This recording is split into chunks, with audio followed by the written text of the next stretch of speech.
अवधूत चिंतन श्री गुरुदेव दत्त श्री स्वामी समर्थ. तुम्हा सर्वांचं आपल्या चॅनलमध्ये खूप खूप स्वागत करते आणि आजच्या या व्हिडिओला सुरुवात करते. शरद पौर्णिमेला बघा सर्वात जास्त असे महत्त्व आहे. ही शरद पौर्णिमा अश्विन महिन्यात येत असते, त्यामुळे या पौर्णिमेला अश्विन पौर्णिमा असे देखील म्हणत असतात.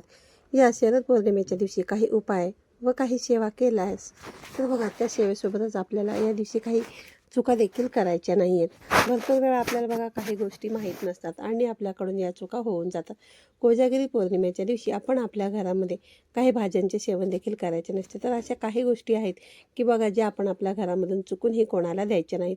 तर कोणत्या चुका करू नये, तसेच या दिवशी कोणत्या सेवा कराव्या याबद्दलची सविस्तर माहिती आपण आजच्या या व्हिडिओमधून पाहणार आहोत. त्यापूर्वी तुम्ही जर चॅनलवरती नवीन असाल तर चॅनलला नक्की सबस्क्राईब करा आणि व्हिडिओला लाईक करा. आणि असेच नवनवीन आणि माहितीपूर्ण व्हिडिओ पाहण्यासाठी आपल्या चॅनलला नक्की सबस्क्राईब करून ठेवा. कमेंट बॉक्समध्ये ओम श्री महालक्ष्मी दैवे लिहायला विसरू नका.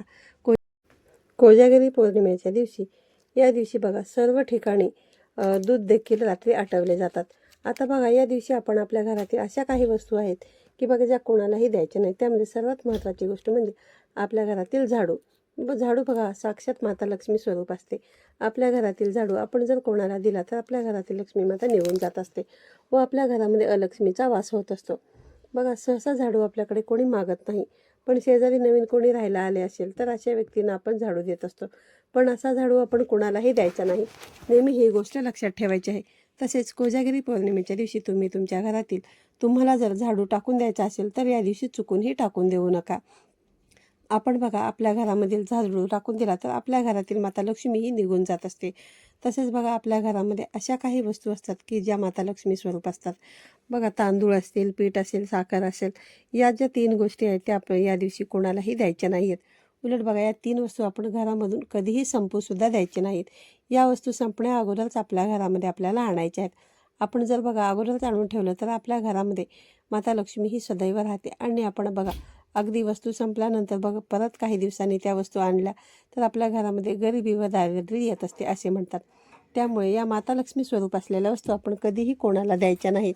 आता बघा कोजागिरी पौर्णिमेच्या दिवशी भरपूर ठिकाणी कार्यक्रम देखील घेतले जातात.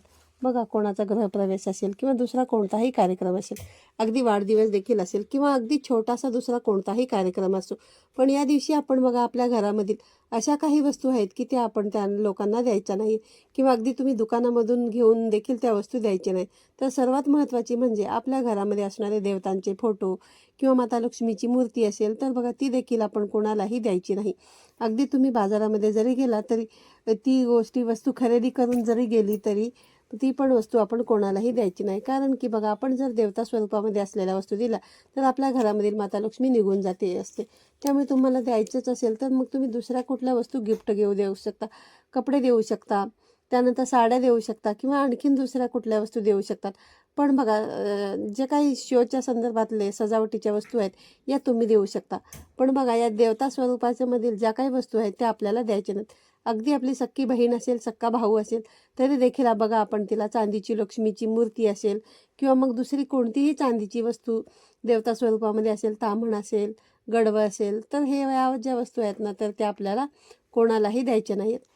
त्यानंतर पुढची जी वस्तू आहे ती म्हणजे बघा घड्याळ. घड्याळ बघा कोणाला दिलं तरी पण ते बघा ते आपल्यासाठी चांगलं नसतं आणि आपण वापरलेलं घड्याळ कोणाला देऊही नये. तसेच घड्याळ बघा कधीही आपण एकमेकांना द्यायचे नाही. आता या कोजागिरी पौर्णिमेच्या दिवशी काही बघा दाराजवळ कोण आलं तर त्या व्यक्तीला तसंच रिकाम्या हाताने जाऊ द्यायचं नाही. बघा जर एखादी सवासणी स्त्री आली तर तिची तुम्ही ओटी भरू शकता किंवा एखादा जर पुरुष आला तर तुम्ही त्याला दान करू शकता. पण ती व्यक्ती बघा तशीच रिकाम्या हाताने जाता कामा नये. बघा बऱ्याच वेळेला आपल्याला वाटत असतं की त्या व्यक्तीकडे 2 हात आहे, 2 पाय आहे, तो व्यक्ती कमवू शकतो पण काम न करता तो मागत असतो. एवढं लक्षात ठेवा की देवाने ना आपल्याला देणाऱ्यामध्ये बसवलं आहे, घेणाऱ्यामध्ये नाही. त्यामुळे आपण बघा जेवढं देऊ ना त्याच्या कितीतरी पटीने आपल्याकडे येत असतं. त्यामुळे हा दिवस बघा अत्यंत महत्त्वाचा आहे. या दिवशी दान करणे अत्यंत शुभ मानले जाते. उलट तुम्ही बघा या दिवशी एखाद्याला अन्नदान सुद्धा करू शकता. बघा एखादी सवासणी आली तुमच्या दाराजवळ आली तर मी जसं सांगितलं की तसं तुम्ही तिची ओटीसुद्धा भरायची आहे आणि तिला काही खायला देऊ शकता. 1 ग्लास पाणी दिलं तरी चालेल. बघा ते तुमच्यासाठीच पुण्याचं ठरेल. मग तसेच दाराजवळ कोणताही मुका प्राणी आला, गाय असेल, कुत्रा असेल, मांजर असेल, तर त्यांना देखील आपण बघा हाकलवून लावायचे नाही किंवा त्यांच्यावरती देखील बघा काठी उचलायची नाही. त्यांना बघा तुम्ही खायला काहीतरी देऊ शकता. मग तुम्ही एक चपाती किंवा मग त्याच्यावरती थोडासा गूळ पसरून चपातीचा रोल जो आहे तो तुम्ही गाईला जो आहे तो खायला देऊ शकता. यामुळे बघा माता लक्ष्मी जी आहे ना तिचा आशीर्वाद आपल्याला मिळत असतो. आता बघा या कोजागिरीच्या पौर्णिमेच्या दिवशी चुकूनही दह्याचे सेवन आपल्याला करायचे नाही. आपण जर बघा दह्याचे सेवन केले तर आपल्या घरामध्ये धनहानी होण्याची संभावना असते. त्यामुळे बघा या दिवशी तुम्ही दह्याचे सेवन बिलकुल करायचे. या दिवशी बघा तुम्ही दुधाचे सेवन करू शकता, अगदी बघा खीर देखील ग्रहण करू शकता, पण आपल्याला दह्याचे सेवन चुकूनही करायचे नाही. अगदी तुम्ही बघा या दिवशी दही कोणालाही द्यायचं सुद्धा नाही, सकाळ असेल किंवा संध्याकाळ असेल तरी पण बघा आपण दही कोणालाही द्यायचे नाहीत. या कोजागिरी पौर्णिमेच्या दिवशी आपण काळ्या रंगाचे वस्त्र देखील घालायचे नाहीत. आपण शुभ्र रंगाचे वस्त्र घालू शकता. त्यामध्ये तुम्ही लाल, पिवळं किंवा मग सफेद रंगाचे वस्त्र देखील तुम्ही परिधान करू शकता. पण काळा रंग या दिवशी अजिबात घालायचा नाहीये. जेव्हा बघा एखादं शुभ कार्य असतं तेव्हा आपण काळा रंग वापरत नसतो. त्याचप्रमाणे बघा या दिवशी देखील आपण काळ्या रंगाचे कपडे देखील घालायचे नाहीत. या कोजागिरी पौर्णिमेच्या दिवशी आपण चुकूनही पैशाचे व्यवहार देखील करायचे नाहीयेत. बघा आपण चुकूनही बघा एखाद्या व्यक्तीला पैसे द्यायचे नाहीत किंवा मग अगदी तुम्हाला कोणाकडून उसने पैसे जरी घ्यायचे असेल तरी पण आपण ते या दिवशी घ्यायचे नाहीयेत. आपण बघा जर पैशांचे व्यवहार केले तर ते हमखास बुडत असतात. त्यामुळे आपण बघा कोणाकडूनही देवाणघेवाणीचं पैशांचं जे कार्य आहे ते तुम्ही देऊ नका आणि कोणाकडून उसने तुम्ही घेऊनही नका. तर या दिवशी तुम्ही शक्यतो ते टाळा.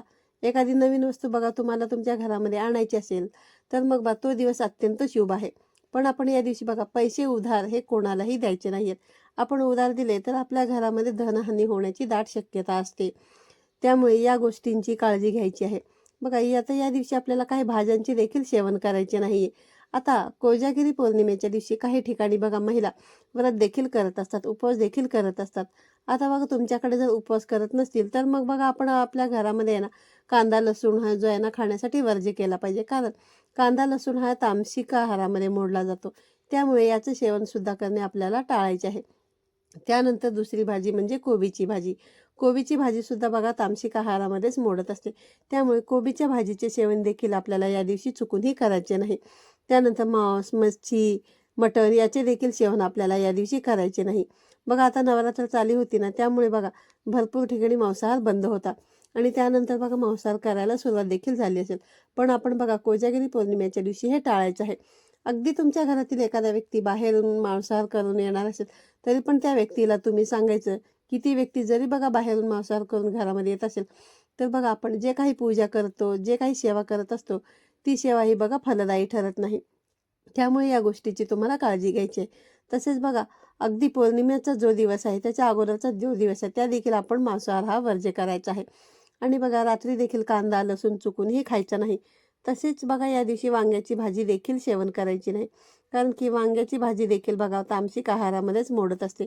त्यामुळे या गोष्टींची काळजी आपल्याला घ्यायची आहे. बघा कोजागिरी पौर्णिमेचा दिवस हा अतिशय शुभ मानला जातो. पण या दिवशी बघा काही वस्तूंचे दान करणे सुद्धा खूप शुभ असते. पण या दिवशी बघा काही गोष्टी चुकूनही आपण कोणालाही द्यायचे नाहीयेत. या दिवशी चुकूनही बघा मीठ दान करू नये असे सांगितले जाते. हिंदू धर्मामध्ये बघा मीठ हे नकारात्मक ऊर्जेचे प्रतीक आहे.